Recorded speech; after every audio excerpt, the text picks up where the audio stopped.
Hey folks, high and low here. I'm doing a quick review of the Ganzo G-702Y.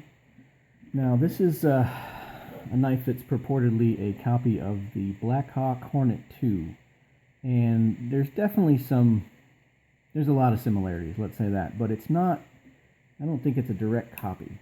I've not seen a Blackhawk Hornet II. There are a lot of similarities in sort of this I don't know if it's a blood groove or this groove with the holes drilled in it, and the handle is kind of similar, but there are some differences to it, so it's not a complete copy, but probably close enough that you can at least say heavily influenced, if not outright copy. But this one's gotten some weird reviews online, and I gotta tell you, it's not a bad knife. It looks a little boxy, it's a little different looking than in terms of the handle and things than other knives, but it's a pretty nice knife. I've been pretty happy with it. It is sort of the 440C, purportedly 440C steel, and this one is a little bit more expensive than some of the other Ganzo knives, and I think the reason for that being is there's a little bit more machining that goes into this one. The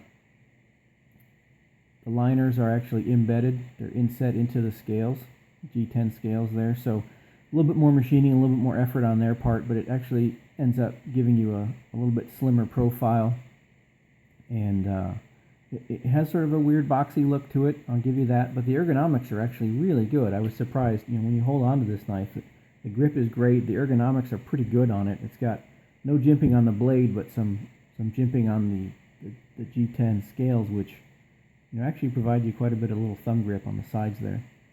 Like most of these knives, the axis lock is pretty stiff. The action is pretty stiff, and if you want to address that, it's got this weird proprietary pivot screw thing, which you have to fiddle around with to get something to fit in there and turn it. So hopefully it comes relatively well adjusted, so you won't have to do any of that kind of stuff.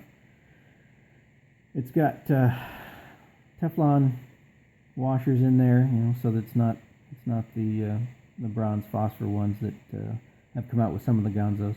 The blade centering came a little off, but I haven't, like I said, I haven't wanted to mess around with it. It's not off enough that I want to mess around with these weird pivot screws to fix it. It annoys me a little bit, but not too bad. The clip is really strong, nice strong pocket clip, and very deep. I mean, this thing is going to go all the way into your pocket with just the carbide tip sticking out. And it definitely feels like a nice carbide tip. I mean, I think you could really get through. Oh, wife's going to be angry at that. I really think you could get through a car window with this thing. It's really solid, a real solid glass breaker on the end of there. And open pillar, two pillars in there.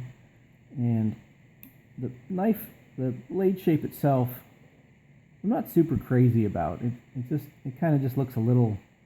It's sort of like they tried to get halfway between like a camping blade design and a tactical design, and they tried to get both worlds colliding there, and I just don't think they did a real good job. It's an okay design. Some people may like it. It's a little too stabby for me. I kind of wish the drop point was maybe a little bit more severe, so that it was a stouter blade at the tip. But other than that, that's one of my only real complaints about it, besides the pivot screw. So you'll see this one. This is a little bit more expensive than the other Ganzos, and I think it's because there's a little bit more machining involved in it. And if you like these kind of knives, give it a try. It's got a really thick blade spine on here, for these types of pocket knives. So it's a good, strong design, and good ergonomics on it. Overall, it's a pretty good knife. I was pretty happy with it. This is what they call the yellow. It's got some little cutouts in here for a little bit more grip. It's more of a tan, kind of, not really khaki, but sort of a tan color.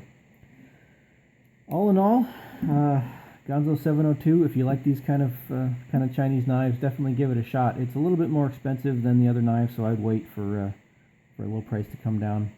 It does have, just a quick reminder, it does have Torx heads for the thumb studs, which is kind of odd that they wouldn't put it here. So you can actually take one or more of these off if you don't like them, if they're in the way or anything. But all in all, it's an interesting little knife, and it's pretty compact, and it gives you quite a bit of blade. Here's a comparison with Swiss Army knife. So it's definitely EDC capable. You can carry it in your pocket relatively well. As I said, it's fairly slim.